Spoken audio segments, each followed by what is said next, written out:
যাদের নাম logical ডিসক্রিপেন্সিতে clear হয়েছে, মমতা ব্যানার্জি যদি সুপ্রিম কোর্ট না যেত, আপনাদের সবার নাম কেটে ডিটেনশন ক্যাম্পে অসীম সরকারের পার্টি আর শান্তনু ঠাকুরের পার্টি পাঠাতো।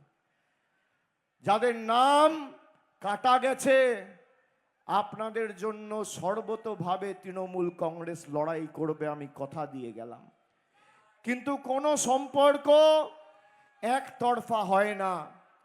হরিণঘাটা, এদিকে রানাঘাট, ওদিকে বনগাঁ, কল্যাণী, 2019, 21, 24 আপনারা বিজেপিকে সুযোগ দিয়েছেন।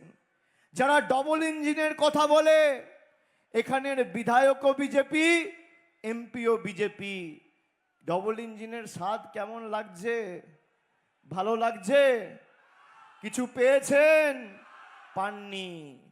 তাই যারা আপনাদের সাথে গদ্দারি বেইমানি করেছে, আগামী দিন জবাবটাও এই একইভাবে একই ভাষায় দিতে হবে।